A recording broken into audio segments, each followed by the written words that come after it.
Hey guys, welcome back to another video lecture on Arsh Bionym. So as you can see on the screen, आज हम करने वाले हैं affinities of Melanoglossus. This is under phylum Hemichordata. Again, obviously Melanoglossus Hemichordata के under ही आता है. तो ये वाला जो क्वेश्चन है सिंपल फॉर्म में नहीं पूछा जाता भाई आपको. This is paired with another question that we have already discussed, और वो क्वेश्चन क्या है, that is structure of Melanoglossus. अगर आप वो वीडियो देखे तो वेल एंड गुड, अगर नहीं देखे तो एक बार वो वीडियो देखो, then you follow this video. ऐसा कुछ कनेक्शन नहीं है दो वीडियोज में, इट इज जस्ट दैट आपको एग्जाम में ऐसा पूछा जाता है कि structure and affinities of Melanoglossus. So first you will have to write structure which we have discussed in that video, and then you will have to write the affinities which we are going to discuss in this video. I hope this is clear. ठीक है, तो structure basically is the external morphology of Melanoglossus. Okay, जहाँ पर अपन प्रोबॉसिस, collar and trunk के बारे में पढ़े थे, तो यहाँ पर एफिनिटीज के बारे में पढ़ेंगे. अब ये जो हेमिकॉर्डेटा है वो term was given by Bateson. Bateson उसको हेमिकॉर्डेटा का नाम दिया था भाई, और उन्हें क्या करा बेटसन, उन्हें हेमिकॉर्डेटा में थोड़े कैरेक्टर्स ऐसे देखा जो कॉर्डेट्स में भी प्रेजेंट है. तो हेमिकॉर्डेटा को उन्हें क्या करा था, it included under the phylum chordates as a subphylum. ठीक है, हेमिकॉर्डेटा में कुछ कैरेक्टर्स ऐसे ऑब्जर्व करा बेटसन जो कॉर्डेट्स में भी दिखते, तो इसीलिए हेमिकॉर्डेटा को कॉर्डेट्स में उन्हें डाल दिया था. ठीक है, बट लेटर हाइमन और उसके कोवर्कर्स क्या करे, ये दूसरा साइंटिस्ट है. ठीक है, हाइमन और उसके कोवर्कर्स क्या करे, ऐसे थोड़े स्ट्रक्चर्स देखे जो प्रूव करते थे कि इन्हें हेमिकॉर्डेटा कॉर्डेटा को नहीं बिलोंग करता. So they included it under the invertebrates. तो ऐसा बहुत सारे साइंटिस्ट क्या करे, इन लोगों का ना फाइलोजेनेटिक पोजीशन मालूम करने के लिए, to establish the phylogenetic position, they have linked this hemichordata to annelida, echinodermata and chordata. तो बेसिकली ये जो हेमिकॉर्डेटा फाइलम है, जो भी ऑर्गेनिजम्स इसमें रहते, उन लोग ना थोड़े बहुत सिमिलैरिटीज एनाफाइलम एनेलिडा के साथ भी दिखा रहे थे, इखाइनोडर्माटा के साथ भी दिखा रहे थे, एंड कॉर्डेटा के साथ भी दिखा रहे थे.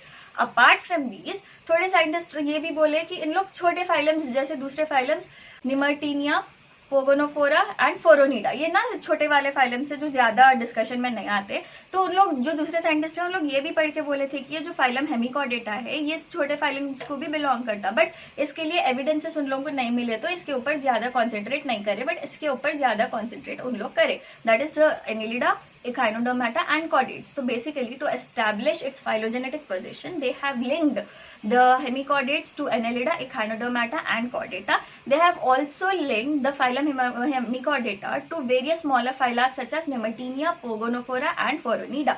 Since there were no evidences found with these small phylums, वहाँ पर उन लोगों का consideration निकाल दिए थे. I was about to tell हकाल दिए थे. ओके फाइन, तो उन लोगों का कंसिडरेशन निकाल दिए थे. मेन फोकस उन लोगों का था ये, that is annelida, echinodermata and chordata. I hope this is clear. Now moving ahead, first will discuss affinities with annelida. यहाँ पर अपन सिमिलैरिटीज भी देखेंगे, डिसिमिलैरिटीज भी देखेंगे. ठीक है, अब यहाँ पे सिमिलैरिटीज में अगर आप देखें तो हेमिकॉर्डेट्स क्या रहते हैं, बरोइंग रहते, they will ingest mud and also they will take nutrients from the mud, और जो उन लोगों के वेस्ट रहते they are in the form of castings just like earthworms, and उन लोगों के जनरल बॉडी फॉर्म. ये सब स्ट्रक्चर्स की वजह से it was suggested that to be a earthworm. तो ये हेमिकॉर्डेटा को अर्थवर्म बोल के कंसिडर करना शुरू कर दिए थे बेस्ड ऑन दी स्ट्रक्चर्स, जैसे burrowing, ingesting mud, ingesting nutrients from the mud, leaving waste in the form of castings and general body form. तो ये सब चीजों की वजह से they have suggested it to be an earthworm. Later देखो, proboscis जो है हेमिकॉर्डेट्स में अपन ऑलरेडी डिस्कस करे, that was similar to prostomium which is found in Nereis. ठीक है, प्रोस्टोमियम बोल के स्ट्रक्चर रहता है which is similar to proboscis that is present in Nereis which belongs to phylum annelida. तो ये स्ट्रक्चर्स में भी सिमिलैरिटीज थे. दूसरे सिमिलैरिटीज क्या थे, कॉलर और क्लाइटेलम जो अर्थवर्म में दिखता सेम रहता. कॉलर किस में दिखता, हेमिकॉर्डेटा में दिखता. क्लाइटेलम किस में दिखता, अर्थवर्म में दिखता. तो ये दोनों में सिमिलैरिटी उन लोग देख रहे थे. BVS stands for blood vascular system. अब ब्लड वैस्कुलर सिस्टम में भी दोनों फाइलम्स के सिमिलैरिटी देखी उन लोग. क्या सिमिलैरिटी थी भाई, दोनों में डॉर्सल हार्ट प्रेजेंट था, और ये जो ब्लड फ्लो था that was forward in dorsal blood vessel and backward in ventral blood vessel. That is what is written here. तो डॉर्सल ब्लड वेसल में ब्लड फ्लो फॉरवर्ड डायरेक्शन में रहता था, एंड वेंट्रल ब्लड वेसल में backward direction of blood flow रहता था in both the phylas. Also अब larval forms में भी इनके सिमिलैरिटीज थे भाई. क्या सिमिलैरिटीज थे, फॉर एग्जाम्पल टॉर्नेरिया लावा जो हेमिकॉर्डेटा को बिलोंग करता, एंड ट्रोकोफोर लावा जो एनेलिडा को बिलोंग करता. इन दोनों लावेज में भी सिमिलैरिटीज थे, जैसे दोनों पेलाजिक थे, दोनों सिलिएटेड थे, दोनों में आपको एपिकल प्लेट दिख जाती थी, दोनों में आई स्पॉट्स प्रेजेंट थे, एंड दोनों में well developed elementary canal present था. ये वाला बाद में देखेंगे, but for now remember that ये सिमिलैरिटीज उनके लार्वल फॉर्म में भी दिखते थे. So these were all the similarities that way found in both phylum Annelida and phylum Hemichordata. Right. Now moving ahead, let us talk about the dissimilarities. अब इन दोनों में similarities तो देख लिए। अब फाइलम हेमिकॉर्डेटा एनेलिडा क्यों अलग है? Because of the dissimilarities present. For example आप अगर एनेलिडा में देखें तो एनेलिडा में आपको गिल स्लिट्स और बकल डाइवर्टिकुलम नहीं दिखता। अब बकल डाइवर्टिकुलम के बारे में अपन ऑलरेडी डिस्कस करें, that is found in hemichordates, और this buccal diverticulum was considered to be the notochord of hemichordates, but later थोड़े डिफरेंसेस की वजह से नोटोकॉर्ड नहीं होता वो बोल के भी कंक्लूजन आ गया था। ठीक है, तो ये जो गिल स्लिट्स है और बकल डाइवर्टिकुलम है हेमिकॉर्डेटा में प्रेजेंट है, एनेलिडा में एब्सेंट है, that is the first difference. Second difference देखो, इन लोग की नर्व कॉर्ड देख सकते हैं आप। Balanoglossus which belongs to hemichordata, उन लोगों का ट्यूबुलर और डॉर्सल नर्व कॉर्ड रहता, वेयर एज एनेलिड्स में double ventral and solid nerve cord रहता। ठीक है, नो मूविंग अहेड, नेफ्रीडिया जो एक्सक्रीटरी स्ट्रक्चर्स हैं आपको एनेलिडा में दिख जाते हैं, बट बेलानोग्लोसस में ये एब्सेंट रहते हैं, और इन लोग में लार्वल डिफरेंसेस भी रहते हैं। अब लार्वे में अपन सिमिलैरिटीज देखें, अब डिफरेंसेस देखेंगे। अब देखो नेफ्रीडिया जो है that is absent at tornaria larva, tornaria larva belongs to hemichordata, तो हेमिकॉर्डेटा के टॉर्नेरिया लावा में आपको नेफ्रीडिया नहीं दिखता, वेराज ट्रोकोफोर लावा में नेफ्रीडिया प्रेजेंट रहता। लार्वल डिफरेंस ये फर्स्ट है। नेक्स्ट प्री ओरल सीलोम जो है वो आपको हेमिकॉर्डेटा में दिख जाता, बट ट्रोकोफोर लावा में एब्सेंट रहता। तो सेकंड डिफरेंस ये है कि pre oral coelom is absent in trochophore lava, वेराज it is present in hemichordates. और नेक्स्ट इन थर्ड डिफरेंस ये है कि जो ब्लास्टोपोर है that develops into mouth in trochophore larva and that develops into anus in tornaria larva. Clear है जी? these were the differences and similarities with phylum Annelida.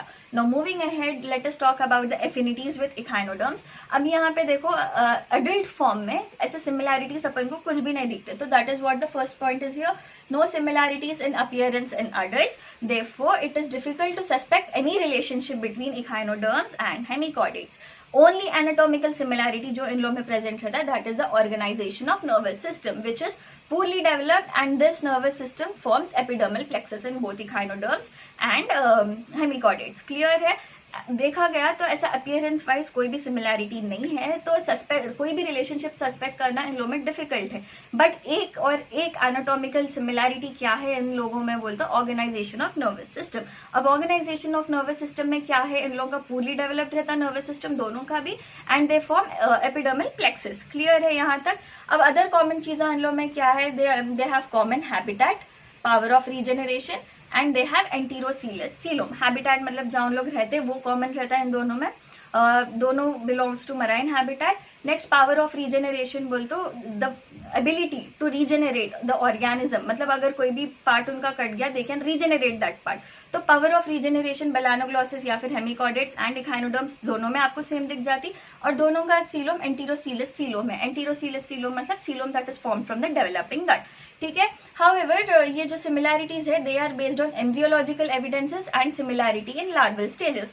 Embryological evidences के base पर और similarity of larval stages के base पर इन लोगों के similarities अपन पढ़ सकते हैं भाई। तो यहाँ पे देखो अपन लार्वल रिसेम्बलेंस देखेंगे, दोनों इखाइनोडर्म के लार्वा और ये हेमिकॉर्डेटा के लार्वा दोनों स्मॉल रहते, ओवल रहते, ट्रांसपेरेंट रहते एंड पेलाजिक रहते। They have course of ciliated bands. Shape and division of digestive tract is similar. D tract is nothing but the digestive tract. तो जो डाइजेस्टिव ट्रैक्ट का shape रहता और जो भी डिविजन रहते डाइजेस्टिव ट्रैक्ट में वो दोनों ऑर्गेनिजम्स में, दोनों फाइलम्स में सिमिलर रहते।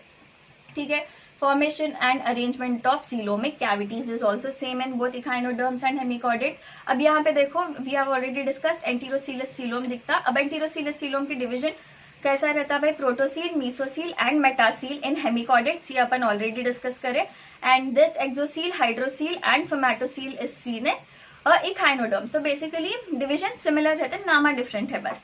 ठीक है, अब यहाँ पे देखो proboscis spore of proboscis spore of hemichordates is comparable with water pore of echinoderms. तो echinoderms में water pore अपन को दिख जाता, proboscis spore hemichordates में दिख जाता, तो उन दोनों को कंपेयर कर सकते। ठीक है, blastopore develops into anus in both the phylums, echinoderms में भी और hemichordates में भी blastopore develops into anus. Clear है? These were the similarities, larval similarities we can say. Now moving ahead, differences देखेंगे।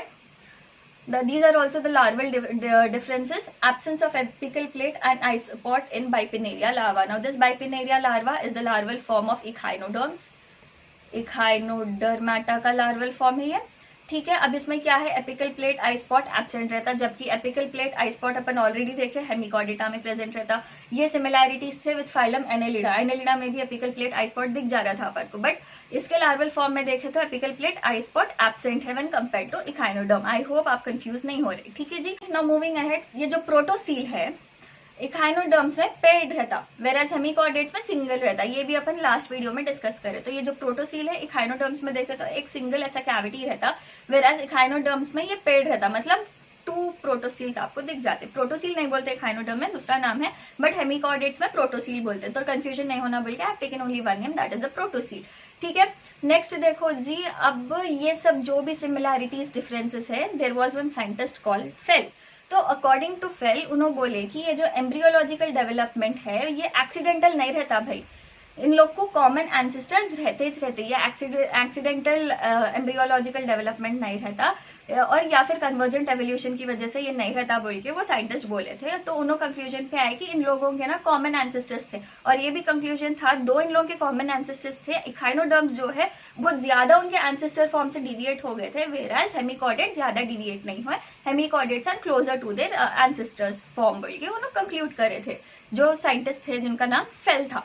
ठीक है, these were the similarities and differences seen in the larval forms of echinoderms and hemichordates. Now moving ahead, we are going to talk about the affinities with chordates. अब affinities with chordates अगर आप देखिए तो ये जो branchial apparatus है आपको hemichordates में जो दिख जाता है, that had rough analogy with amphioxus, जिसको अपन लैंसलेट बोल देते, और ये chordata को बिलोंग करता। ठीक है जी, मूविंग अहेड, सिमिलैरिटीज अगर आप देखें तो हेमिकॉर्डेट्स में 3 फंडामेंटल कॉर्डेट कैरेक्टर्स आपको दिख जाते हैं। नंबर 1 है नोटोकॉर्ड। तो अपन ऑलरेडी डिस्कस करें, जो बक्कल डाइवर्टिकुलम था हेमिकॉर्डेट्स में, that was considered to be the notochord. लेकिन थोड़े डिफरेंसेस ऐसे थे बक्कल डाइवर्टिकुलम और नोटोकॉर्ड की वजह से, लेटर वो डिफरेंसेस देख के ये कंक्लूड किया गया था कि buccal diverticulum is not notochord और हेमिकॉर्डेटा लैक्स अ नोटोकॉर्ड। ठीक है, क्योंकि उन्हें उसके पास नोटोकॉर्ड है बल्कि ऐसा अजम्पशन था। जो बेट्सन साइंटिस्ट था इन लोगों को हेमिकॉर्डेटा नाम देके कॉर्डेट के अंदर डाल दिया था भाई, लेकिन लेटर ये मालूम किया गया कि इसके पास नोटोकॉर्ड नहीं प्रेजेंट है, तो उसको अलग फाइलम में डाल दिए थे। तो अब डिफरेंसेस देखेंगे बक्कल डाइवर्टिकुलम और नोटोकॉर्ड के बीच में। बक्कल डाइवर्टिकुलम कहाँ से आता बोले तो it is from the hollow invagination of anterior wall of the buccal cavity. BC stands for buccal cavity. यहाँ पर नोटोकॉर्ड कैसा अराइज होता है, this is long solid rod form from the archenteron. ठीक है, यहाँ पर बक्कल डाइवर्टिकुलम के अगर आप सेल्स देखें तो ऑर्डिनरी एपिथेलियल सेल्स रहते हैं उनके पास। यहाँ पे लार्ज वैक्यूलेटेड सेल्स आपको देखने को मिल जाते। यहाँ पे एनक्लोजिंग शीट एब्सेंट रहती बक्कल डाइवर्टिकुलम में, वेराज नोटोकॉर्ड में एनक्लोजिंग शीट प्रेजेंट रहती। यहाँ पे ventral to dorsal blood vessels, buccal diverticulum जो है it is present ventral side to the dorsal blood vessel, whereas notochord जो है that is present dorsal side to the main dorsal blood vessel. ठीक है, यहाँ पे ये वाला जो है buccal diverticulum it is very small and it is confined to the proboscis region only, whereas the notochord will extend far backward. ठीक है जी, क्लियर है, ये सब डिफरेंसेस थे। अब ये सब डिफरेंसेस को देख के बक्कल डाइवर्टिकुलम नोटोकॉर्ड में देख के उन लोग कंक्लूड कर लिए थे कि notochord is absent in hemichordates, या फिर hemichordates does not possess any notochord. Clear है यहाँ तक। नाउ नेक्स्ट सिमिलैरिटी क्या थी, 3 fundamental similarities, 3 fundamental chordate characters बोले थे। एक अपन देख लिए नोटोकॉर्ड, सेकेंड है CNS that stands for central nervous system. अब सेंट्रल नर्वस सिस्टम में अगर आप देखें तो यहाँ पे ना दे show marked resemblance in development and structure both hemichordates and chordates. उन लोगों में रिसेम्बलेंस रहती development and structure of central nervous system में। ये जो कॉलर कॉर्ड रहता, ठीक है, जो हेमिकॉर्डेटा में दिखता आपको, ये कॉलर कॉर्ड जो है it is dorsal in position, mode of construction.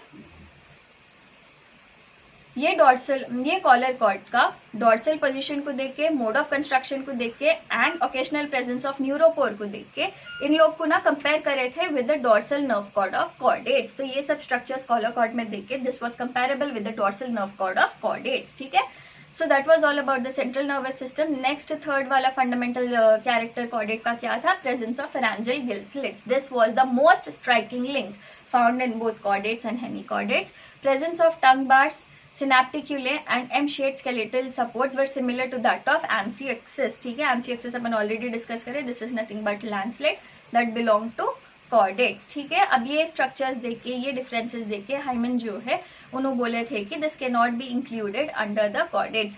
ये जो हेमिकॉर्डेटा फाइलम है कॉर्डेट्स के अंडर नहीं इंक्लूड कर सकते अपन ये वाले डिफरेंसेस देख के। ठीक है, तो इसीलिए उसको हेमिकॉर्डेटा को डिफरेंट फाइलम के अंडर, इन्वर्टिब्रेट्स के अंडर रखा गया, that is sub phylum, sorry that is phylum hemichordata. Clear है? नेक्स्ट मूविंग अहेड, डिफरेंसेस देखेंगे भाई। अब डिफरेंसेस में देखो नोटोकॉर्ड एब्सेंट है हेमिकॉर्डेट्स में, that is what we have already discussed. Next ये जो है nerve cord of HC, NC stands for nerve cord, confuse न को, HC स्टैंड्स फॉर हेमिकॉर्डेट्स। तो नर्व कॉर्ड ऑफ हेमिकॉर्डेट्स जो था that is typical to invertebrate pattern, ना कि कॉर्डेट के जैसा था, that was very typical to the invertebrate pattern.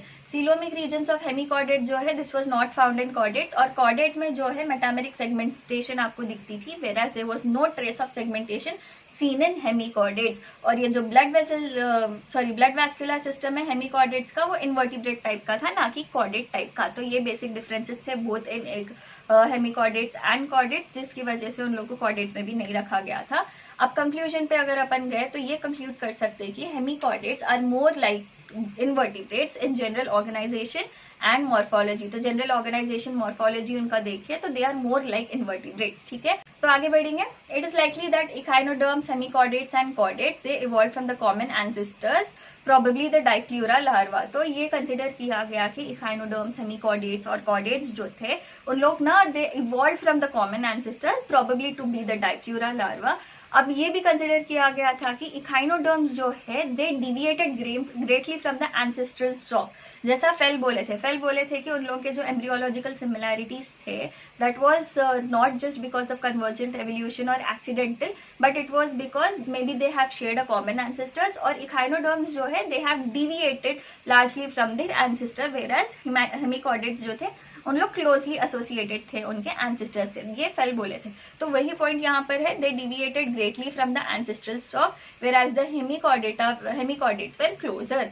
Now moving ahead, the main ancestor gave rise to the hemichordata. Therefore, the main ancestor gave rise to the hemichordata and chordata along the main line of evolution, and echinodermata as blind offshoot. तो इसका basically ये मतलब है कि जब main ancestors से इन लोग evolve हो रहे थे during the time of evolution, इन लोग ना डिफरेंट ग्रुप्स में बन गए थे into hemichordates and chordates, whereas जो इकाइनोडर्म्स है एक डिफरेंट पॉइंट पे अलग से ब्रांच बना लिए थे अपना, और बहुत ज्यादा डिविएट हो गए थे एंसेस्टर्स से, just like the side branch of the main trunk of a tree.